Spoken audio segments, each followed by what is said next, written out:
জি 24 ঘন্টা Jack অলিবল studio থেকে আমি সব্যসাচী শুরু করছি ভোটের ভবিষ্যৎ। আর ভোটের ভবিষ্যতে মানে আষ্টে পৃষ্ঠে জড়িয়ে গেছে সে হলো ধর্মস্থানের রাজনীতি, যা আমরা ইতিমধ্যেই দেখতে পাচ্ছি। ইতিমধ্যে নিউ টাউনে মমতা বন্দ্যোপাধ্যায়ের উদ্যোগে সেখানে দুর্গাঙ্গনের উদ্বোধনী অনুষ্ঠান চলছে, ভিত্তিপ্রস্তর স্থাপন হবে, শিলান্যাস করবেন মুখ্যমন্ত্রী মমতা বন্দ্যোপাধ্যায়। এবং ঠিক সেই জায়গায় দাঁড়িয়ে আমাদের সঙ্গে রাজনৈতিক বিশ্লেষক ঝন্টু বড়াইক রয়েছেন আজকে, যেখানে আমরা মমতা বন্দ্যোপাধ্যায়ের বক্তব্য শুনছিলাম কিছুক্ষণ আগে। একটু পরে উদ্বোধনী আনুষ্ঠানিক শিলান্যাস শুরু হবে। কিন্তু বেশ কিছু ইন্টারেস্টিং বক্তব্য ঝন্টু মমতা বন্দ্যোপাধ্যায়ের এখানে উঠে এসছে। আমি বক্তব্য ধরে ধরে বরঞ্চ ঝন্টুবাবুর কাছে আসবো এবং গোটা বিষয়টা বুঝে নিতে চাইবো যে কোন জায়গায় এই দুর্গাঙ্গনের যে ভিত্তিপ্রস্তর স্থাপন, বিশেষ করে 26-এর আগে, কতটা তাৎপর্যপূর্ণ। মমতা বন্দ্যোপাধ্যায়ের বক্তব্য। দুর্গাঙ্গন সংস্কৃতি ও রিলিজিয়াস একটা ঐতিহ্য চর্চার আর প্রধান কেন্দ্র হিসেবে গড়ে উঠবে। এতে লোকাল শিল্প বাড়বে, পর্যটন শিল্প বাড়বে, এমপ্লয়মেন্ট বাড়বে, কেনা বেচা বাড়বে, মানুষের ইনকাম হবে, অনেক কাজ কর্মশ্রম আরও বেশি বাড়বে। কর্মশ্রমের মধ্য দিয়ে মানুষ নিজেকে নিজে পায়ে দাঁড় করাতে পারবে। মন্দির মানে, ধর্মস্থান মানে শুধুমাত্র ধর্মের জায়গা নয়, সেখানে একটা বড়সড় অর্থনৈতিক কর্মকাণ্ড রয়েছে, শিল্প সংস্কৃতির একটা পরিসর রয়েছে। এরপরে মমতা বন্দ্যোপাধ্যায় যে কথা আগেও বলে এসেছেন, একেবারে মমতা বন্দ্যোপাধ্যায়ের ভীষণ পরিচিত এক কথা এবং বেশ জনপ্রিয় বটে, ধর্ম যার যার, উৎসব সবার। আমি বারবার বলি, ধর্ম যার যার আপনার, উৎসব কিন্তু সবার। আমাদের 365 দিনই আপনারা মা দুর্গা দর্শন করার সুযোগ পাবেন এবং নানা রকম সাংস্কৃতিক প্রোগ্রাম দেখতে সুযোগ পাবেন। শোনবাবু, আপনি কি একে সফটকোর হিন্দুত্ব বলবেন? একদম। দেখুন, মানে hardcore Hindutva versus softcore Hindutva. একদম। কারণ মমতা ব্যানার্জি সিজন পলিটিশিয়ান, বাঙালির ঐতিহ্য, যেই বাঙালি কিন্তু উত্তর ভারতের হিন্দুদের মতন বাঙালি হিন্দুত্ব নয়। বাঙালি হিন্দুত্ব কিন্তু শাক্ত, বৈষ্ণব, শৈব একটা মিশেল, এবং এই মিশেলে ওই যে ঠিক ঠাকুরের কথা অনুযায়ী যত মত তত পথ। ফলে এই মাটিতে যদি আপনি উত্তর ভারতের রামকে আইকন করে এগোতে চান, সেটা বুমেরাং হবে। বাঙালি সেটা বুঝিয়ে দিয়েছে, আগামীতে আরও বোঝাবে। মমতা ব্যানার্জি কিন্তু সেই পালসটা বুঝেছে। এই জন্য দেখুন, তিনি কালচারাল সেন্টার করছেন, সব হিন্দুত্বের চাষটা তিনি করছেন কালচারাল সেন্টারের নামে। এবং এটা আজকের যুগে প্রচলিত সত্য জেনে রাখুন যে টেম্পল ট্যুরিজম বা রিলিজিয়াস ট্যুরিজম সাউথ তো মানে বিশাল বড়। শুধু তাই নয়, আপনি ভ্যাটিকান সিটি, আমাদের এরকম একটা ইয়ে ছিল, যখন রাম মন্দির উদ্বোধন হচ্ছে, আমার কাছে ওই ডেটাগুলো পার্সপেক্টিভ বাই পার্ট আমরা তুলেছিলাম। সেখানে দেখাচ্ছে যে ভ্যাটিকান সিটি, যেটা সবথেকে ছোট ক্ষুদ্রতম দেশ এবং এটা খ্রিস্টানদের পবিত্র জায়গা, সেখান থেকে আপ টু রাম মন্দির যখন তৈরি হলো, ইকোনমিক গ্রোথটা কয়েকশো গুণ বাড়লো, যেটা পৃথিবীর নর্মাল যে ইকোনমিক গ্রোথটা ইন্ডাস্ট্রিয়াল বেসে, সেটা ইম্পসিবল দেওয়া। ফলে এই টার্ন ওভারটা উনি ভালো করে বোঝেন।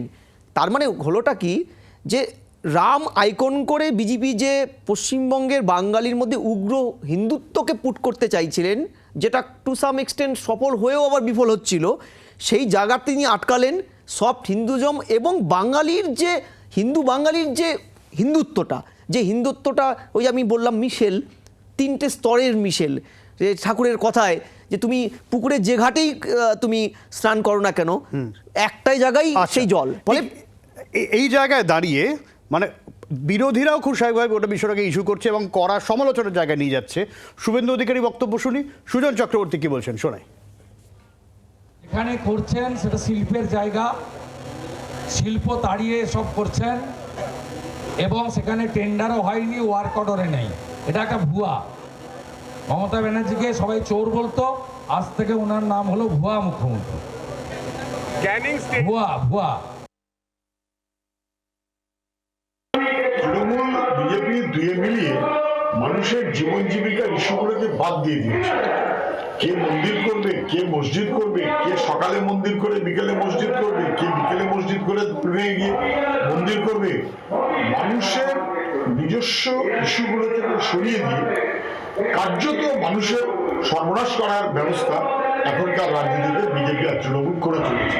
সরকারের টাকায় মসজিদ করব, সরকারের দল ভেঙে মসজিদ বানাবো, কেউ মন্দির করব, এটা খুব অসভ্যতা হচ্ছে, যাতা হচ্ছে। আসলে রাজনীতিতে যারা ফেল করে গেছে তারাই এই অসভ্যতা করে। ঝন্টুদা, কি মনে হয় মুখ্যমন্ত্রী মমতা বন্দ্যোপাধ্যায় যে বক্তব্য আজকে আমরা শুনলাম তার পাল্টা এইগুলো ধারে ভারে কতটা ইয়ে করতে পারে? প্রথম কথা, আমার তো শুভেন্দু অধিকারীর বক্তব্যে এই বাংলাদেশে না এই ভুয়া কথাটা খুব প্রচলিত, ইদানিং খুব বলা হয় বিভিন্ন আপনি জায়গায়। শুভেন্দুবাবুর আজকের বক্তব্যটা দেখুন, যেই বক্তব্যটাই কিন্তু মানে মাত্রা, দাড়ি এবং শেষ বিন্দু, যেটা খুব ম্যাচিওর পলিটিশিয়ান হিসেবে তার একাধিক বক্তব্যে আমরা জাজ করেছিলাম, নেই কিন্তু। অর্থাৎ যেই উগ্র হিন্দুত্বের চাষটাকে রাজনীতির ফসল হিসেবে বিজেপি শুভেন্দুর নেতৃত্বে এখানে করতে চেয়েছিল, মানে বিশেষ করে বাংলাদেশের আবর্তে, সেটা কিন্তু মমতা ব্যানার্জি সেই কাট অফ লাইনটাকে নষ্ট করলেন। এই যে কম্পারেটিভ কমিউনালিজম বাংলাদেশের আঙ্গিকে বিজেপি, আমি মাঝে মধ্যেই বলি যে বিজেপির তো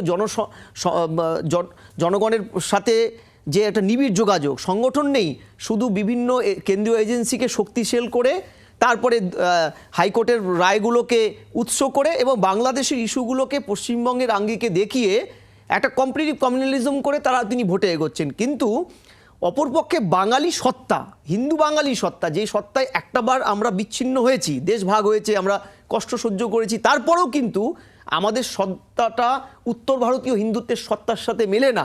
দ্বিতীয়, বামেরা যেটা করছেন, দেখুন বামেদের ওই একই পুরনো ঘটনা, রুটি কাপড়া মাখান। প্রশ্নটা হচ্ছে, যখন এই আঙ্গিকগুলো বলে, বাঙালি বোঝে, মানুষ বোকা নয়, কিন্তু মানুষ যখন 34 বছর ইতিহাসটা দেখে, সেই রুটি কাপড়া মাখানের হাহাকার তো কখনো ছিল, আপনি 34 বছর কী করলেন? ফলে সার্বিকভাবে মমতা ব্যানার্জির আজকে এই কম্পারেটিভ কমিউনালিজমের সফট হিন্দুত্বের যে পার্টটা, 26-এর আগে যেটাকে শান দিলেন তিনি কালচারাল সেন্টারের নামে, অফকোর্স তিনি কিন্তু সংবিধান অনুযায়ী কোনো বেআইনি কাজ করেননি। তিনি যদি সরাসরি মন্দিরটা করতেন জনগণের ট্যাক্সের টাকায়, আমি বলতাম আইনত সেটা সম্ভব নয় সেকুলার স্টেটে, কারণ 51(a) উপধারায় স্পষ্ট লেখা আছে যে পলিটিক্যাল পার্টি, বিশেষ করে রুলিং পার্টি, এমনভাবে সমাজ গঠন করবে, সংবিধান, ভারতের সংবিধানে আম্বেদকর যে সংবিধানটার মূল কাঠামোটা দিয়েছিলেন, এমনভাবে রাষ্ট্র গঠনে সাহায্য করবে যেখানে ধর্মীয় এই যে গোড়ামিগুলো চাষ হবে না, উন্নত বিজ্ঞানসম্মত একটা এনভায়রনমেন্ট। কিন্তু ঝন্টুদা, উল্টো দিকটাও বলতে হবে, যদি আমার মন্দির নিয়ে আপত্তি না থাকে তাহলে হুমায়ুন কবিরের বাবরি মসজিদ নিয়ে আপত্তি থাকার কথা নয়। টেকনিক্যালি প্রশ্নটা এখানে মন্দির হচ্ছে, উনি মসজিদ করতেই পারেন। প্রশ্নটা হচ্ছে হুমায়ুন কবির কিন্তু মসজিদ করছে, আপনি কিন্তু মন্দির করেননি। আমি আবারও বলছি, টেকনিক্যাল অ্যাসপেক্টটা বুঝুন। দেখুন, আমরা সব বুঝি, কে কি আঙ্গিকে বলছে, শুধু কথার হেরফের। দেখুন, জগন্নাথ মন্দির, জগন্নাথ ধাম, সেটা কি মন্দির? আচ্ছা, আইনি ভাষায় কিন্তু সেটা কালচারাল সেন্টার। শ্রমিক ভট্টাচার্যের বক্তব্য আসছে, একটু শুনি কি বলছেন। মানুষ তো বুঝেছি কে তাদের পাশে আছে। মানুষ নিজেদের জীবন যৌবন দিয়ে, শরীর দিয়ে, মন দিয়ে এই সরকারটাকে স্পর্শ করেছে গত 14 বছর যাবত। মানুষের যে পাশে তারা আছে সেটা বুঝতে পেরেছে। কিভাবে অসহায় মানুষ, মানে যারা পরীক্ষা দিয়ে চাকরি পাবে না, যাদের বেকারত্ব ঘোচার আর কোনো সম্ভাবনা নেই কিন্তু কিছু টাকা জোগাড় করতে পারে, তাদের উপরেও সরকার নজর দিয়েছে। মেধাকে প্রতারিত করে তাদের কাছে 40,000 চাকরি বিক্রি করে দিয়েছে। আর কত থাকবে পাশে? কংগ্রেসের একটাই আদর্শ, মানবতা। আমি ধৈর্য রাখছি, আমি সহ্য করছি, কিন্তু বিজেপি যা শুরু করেছে, আমারও সহ্যের একটা লিমিট রয়েছে। Enough is enough. মুখ্যমন্ত্রী যুক্তরাষ্ট্রীয় ব্যবস্থাকে সম্পূর্ণ অস্বীকার করে যেভাবে প্রতিদিন সংবিধানকে চ্যালেঞ্জ করে চলেছেন, আমার মনে হয় সংবিধানেরও একটা সহ্যের সীমা আছে, ধৈর্যের সীমা আছে। এরপরে হয়তো কোনোদিন সংবিধানের ভাষায় কথা বলবে। শিলান্যাস মমতা বন্দ্যোপাধ্যায় প্রচুর মন্দির কি করেছে সরকার, তার খতিয়ান দিচ্ছেন, সংস্কার, মানে কোথাও কি হিন্দুত্বের আবেগকে তুলে ধরার চেষ্টা করছেন? কোনো আবেগকে তুলে কোনো লাভ হবে না। 26-এর নির্বাচন তৃণমূলের বিসর্জন। এক জায়গায় জমি নিয়েছিলেন, সরকারি অধিগ্রহণ করা জমি, সেখানে যারা মানুষজন আছেন মুসলিম ধর্মাবলম্বী, তারা বলেছেন আমরা জমি দিয়েছি, আমাদের উপরে দেবী প্রতিমা তৈরি করা যাবে না। স্বাভাবিক ব্যাপার তো, তারা পোস্টার মারছে, আমাদের বিভিন্ন জায়গায় গিয়ে সরস্বতী পুজোর দিন যে মূর্তি পুজো বন্ধ করো, হরগোবিন্দ দাস চন্দন দাসকে কুপিয়ে খুন করলো শুধুমাত্র তারা দেবী প্রতিমা তৈরি করে এই কারণেই। তো এখানেও এরা ঠিকই কথা বলেছে, তাদের থেকে জমি নিয়ে কেন করবে না? সরকারের তো কাজ জমি অধিগ্রহণ করে মন্দির তৈরি করা নয়। তো এবার শিল্পের জন্য যেখানে জমি নেওয়া হয়েছিল, এখন শিল্পের পরিবর্তে এখন দুর্গাপুজো হবে, ওখানে গিয়ে মানুষ ফুচকা খেতে খেতে এনজয় করবে, এটাই সরকার। বিএল সন্তোষ বলছেন ভারত বাঁচাতে বাংলা জিততেই হবে, বাংলায় রাজনৈতিক যোগ্যতা বাঁচানোর লড়াই। আমি আজকে 6:30তেও স্পেশাল 24 এই ধর্মস্থানের রাজনীতি নিয়ে শো করব। ইন্টারেস্টিং বিষয়, যেখানে আমি দেখছিলাম যে জগন্নাথ মন্দিরের ওখানে সেখানেও একটা ইস্যু সামনে আসছে দীঘাতে, যে লোকাল যারা ব্যবসায়ী তারা অভিযোগ করছেন আমাদের ওখানে ব্যবসা করতে দেওয়া হচ্ছে না, বাইরে থেকে সব লোকজন আসছে, এটা একটা ইস্যু তৈরি হচ্ছে। আজকে এখানে এই দুর্গাঙ্গনের পাল্টা বিজেপির ইস্যু হচ্ছে, কিভাবে জমি অধিগ্রহণ হয়েছে, এবং এই শিল্প খোঁচাটাও কিন্তু ইন্টারেস্টিং, মানে শিল্পের জায়গায় শিল্পের নামে মন্দির। না, এটা কিন্তু সত্যিকারের ইন্টারেস্টিং, যে সত্যি তো শিল্প। এবার রাম মন্দির যখন তৈরি হয়, দেখো আমিও একটা সময় বলেছি সত্যি তো শিল্প বলতে আমরা কি জানি, কারখানা, ধোয়া, কিছু হেভি ইন্ডাস্ট্রি, তার এক্সিলারি ইন্ডাস্ট্রি। কিন্তু আজকের রিসেন্ট ট্রেন্ডটা সারা পৃথিবীতে দেখো, এবং বিজেপি শাসিত ওই উত্তরপ্রদেশ যখন রাম মন্দিরটা হয়, বিজেপির ইশতেহারটা দেখো, যে আমরা টেম্পল ট্যুরিজমের মাধ্যমে ওই এলাকার ইকোনমিক ডেভেলপমেন্ট চাইছি, তার একটা বিস্তারিত রিপোর্ট আছে। তাহলে আজকে ওয়েস্ট বেঙ্গলে আমরা এখন টেম্পল ট্যুরিজম বলছি, কদিন মধ্যে তো টেম্পল ইন্ডাস্ট্রি বলতে হবে তাহলে। মানে এবার দ্বিতীয় হচ্ছে এখানে আরেকটা বিষয়, যে বেনেডিক্ট সাহেব একজন সমাজ বিজ্ঞানী, তিনি একটা খুব ইন্টারেস্টিং কথা বেশ কিছু বছর আগে বলেছে, আমরা বারবার এটাকে রিপিট করি, তুমিও শুনে থাকবে, যে যখন রাষ্ট্র ডেভেলপমেন্ট পৌঁছাতে পারে না, আপনি ডেভেলপমেন্টের তো কতগুলো সংজ্ঞা আছে, যে সঠিক ডেভেলপমেন্ট, তো তোমার ঘরের ছেলে বা আমার স্টুডেন্ট, আমার ঘরের ছেলে মেয়েকে সঠিক স্কিল বেস সার্ভিস দিতে পারেনি, তখন সেখানে তুমি একটা ধর্ম ঢুকিয়ে দাও। ঠিক আছে, এটা শুধু কিন্তু এই রাজ্য সরকারের জন্য প্রযোজ্য নয়। মানে 11 সালে তৃণমূল ক্ষমতায় আসার পরে একটা অ্যাপিসমেন্ট হয়েছে, অ্যাপিসমেন্টের ফলে হিন্দু বাঙালি যারা এতদিন পর্যন্ত ওই অ্যাপিসমেন্ট ব্যাপারটাই বুঝতো না, তারা জেগে ওঠেনি।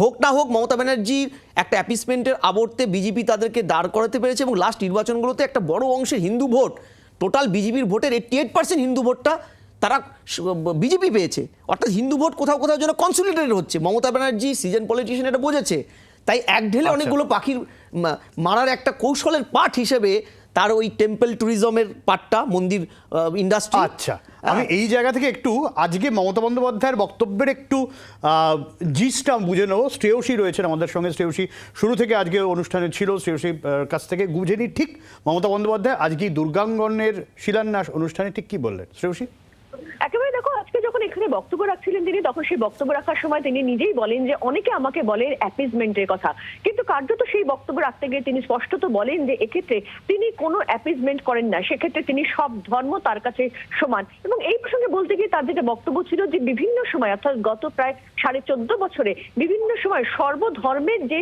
তীর্থস্থলগুলো রয়েছে বা উপাসনা স্থলগুলো রয়েছে, প্রত্যেকটা উপাসনা স্থলে উন্নতির জন্য সেক্ষেত্রে কি কি ব্যবস্থা করা হয়েছে, কি কি ব্যবস্থা করা হয়েছে বা সংস্কারের জন্য কি কি ব্যবস্থা করা হয়েছে, সেই সামগ্রিক সমস্ত কিছুর কিন্তু কার্যত এখানে তিনি খতিয়ান তুলে ধরেন। এবং সেই জায়গা থেকে তার স্পষ্ট বক্তব্য যে তিনি সবসময় সর্বধর্মের কথা বলেন এবং সেই সর্বধর্মের সমন্বয়ের কথা বলেন। নির্দিষ্ট কোনো একটি ধর্ম বা কোনো একটি বিষয়, কোনো একটি জাতির প্রতি আর তিনি কোনো অ্যাপিসমেন্টের বিষয়ে তিনি বিশ্বাস করেন না, এবং তিনি কোনো অ্যাপিসমেন্ট করেন না। ফলে কার্যত কিন্তু দুর্গাঙ্গনের আগে থেকে দুর্গাঙ্গন, এবং আমরা দেখেছিলাম এই বছরের 30শে এপ্রিল জগন্নাথ ধাম তার উদ্বোধন হচ্ছে, আজকে দুর্গাঙ্গনের শিলান্যাস হলো, এবং মুখ্যমন্ত্রী আজকের এই সভা মঞ্চ থেকে তিনি যেটা ঘোষণা করলেন যে জানুয়ারি মাসে সেক্ষেত্রে তিনি নর্থ বেঙ্গলে যে তিনি বলেছিলেন মহাকাল মন্দির তৈরি হবে, সেই মহাকাল মন্দিরের তিনি শিলান্যাস করবেন। ফলে সেই জায়গা থেকে দাঁড়িয়ে তার স্পষ্ট বক্তব্য যে সব ধর্মকে সমান গুরুত্ব, সমান সম্মান জানানোই কিন্তু তার কাজ, এবং সেটাই তিনি করেন। আচ্ছা শ্রেয়সী, একটু তোমার কাছ থেকে আরেকটু জানতে চাইবো, মানে কেমন দেখতে হবে দুর্গাঙ্গনটা মোটামুটি?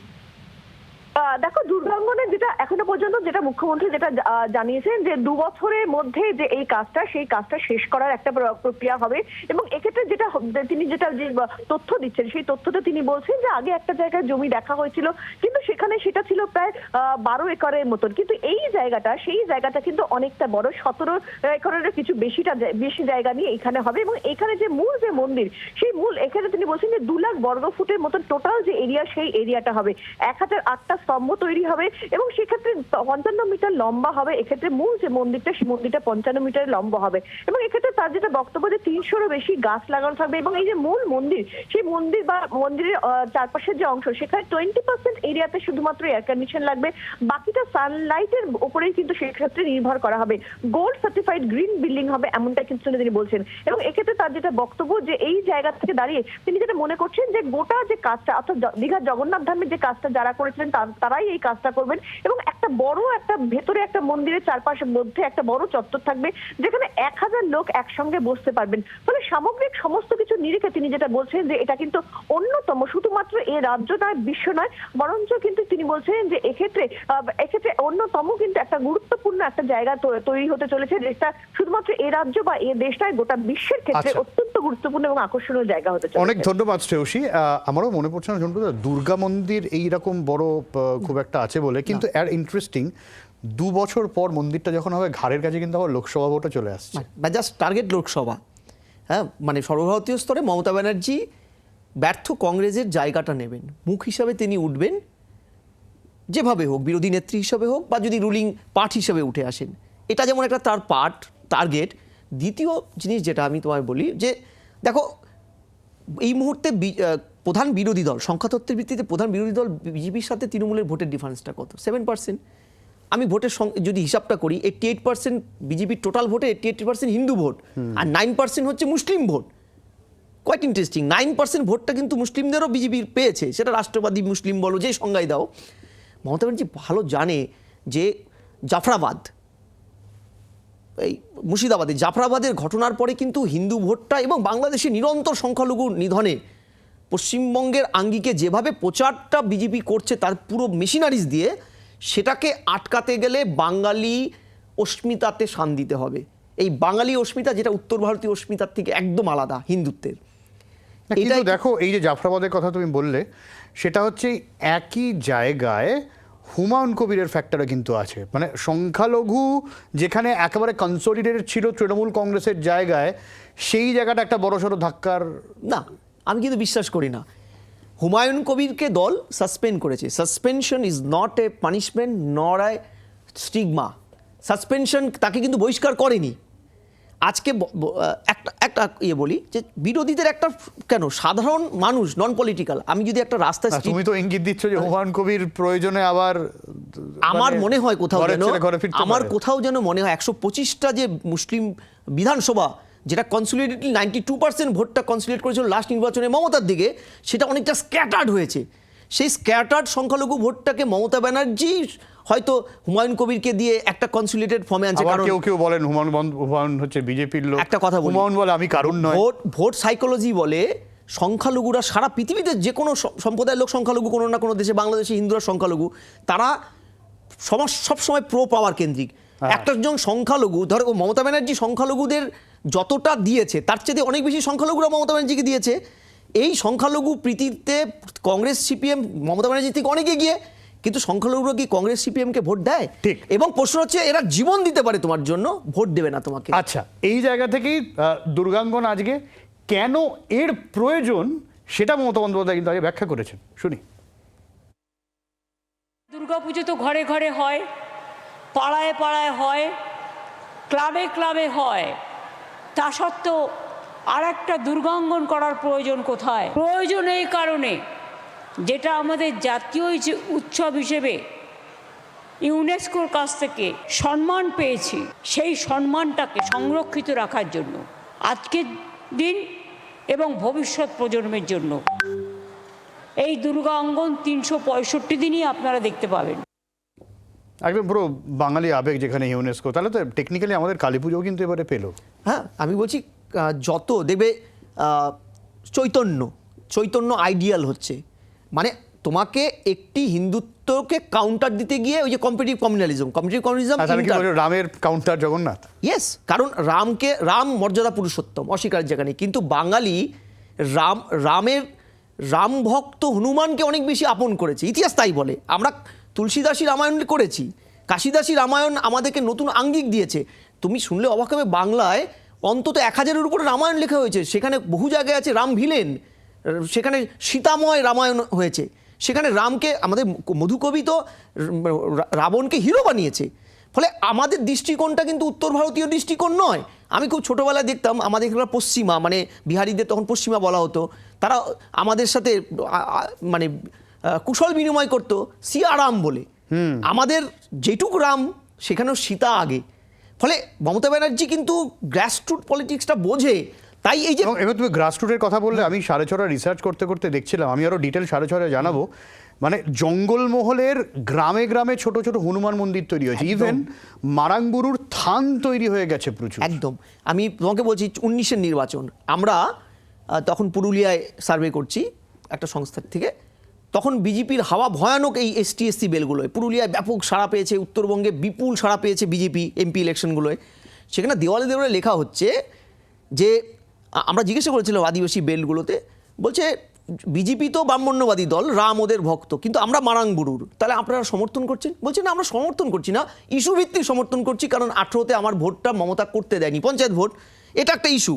এবং এমনও শুনেছি যে এই পুরুলিয়া তুমি যেখানে বললে, বলছে কৌশলে ঘাস বনেও তো পদ্ম ফুটে, ওই কৌশলটা কিন্তু অবলম্বন করেছে। অর্থাৎ এই আদিবাসীরা, মারাংবুরুর ভক্তরা কিন্তু বিজেপিকে ভোটের ইয়েতে তারা একটা টাই আপ করেছে, আন্তরিকভাবে গ্রহণ করেনি। আমার সময় খুব কম, শেষ করব এটা দিয়ে। এরপরে কিন্তু আছে উত্তরবঙ্গে মহাকাল মন্দির। এই যে তোমাকে বলছি, উত্তরবঙ্গ বেলটা যে বিজেপি 19-এর থেকে যে বিজয় রথটা চালিয়েছিল, তুমি খেয়াল করবে সেখানে কিন্তু একটা বড় অংশ ST/SC, মানে নর্থ ইস্ট ইন্ডিয়ার সবচেয়ে বড় শিডিউল কাস্ট সম্প্রদায়, তারা হিন্দু, বিলংস করে রাজবংশী। এই বৈতরণীটা, এবং নেপালি, তারাও একটা বড় অংশ ব্রাহ্মণ্যবাদী এবং হিন্দুত্বের পাঠ নেয়। আমি বলছি এই যে চয়েস করে নেওয়া, যে ওখানে আমি এই মুহূর্তে বানাচ্ছি হনুমান মন্দির, সম্ভবত হনুমান মন্দির, মহাকাল মন্দির, শিবের শৈব, এই যে শৈবের এটা নর্থ ইস্ট ইন্ডিয়াতে আপ টু অসম, কামরূপ, ঠিক আছে, কামাখ্যা, এই যে এখানে কিন্তু শৈব ভক্তদের বিস্তার। মমতা ব্যানার্জি তাহলে স্টাডিটা কোন জায়গায় দাঁড়িয়ে, অর্থাৎ তোমার ভরকেন্দ্রের রাজনীতি, যেটাকে তুমি নাম দিলে সফট হিন্দুজম, সেটা কিন্তু একটা ধর্মের মধ্যেও কম্পিটিটিভ কমিউনালিজম করে রামের আইকনের বিজয় যাত্রাকে কিছুটা হলো আটকাতে পারলো। আচ্ছা, অনেক ধন্যবাদ ঝন্টু তোমাকে। বাংলার আওয়াজ, বাঙালির আবেগ, জি 24 ঘন্টা।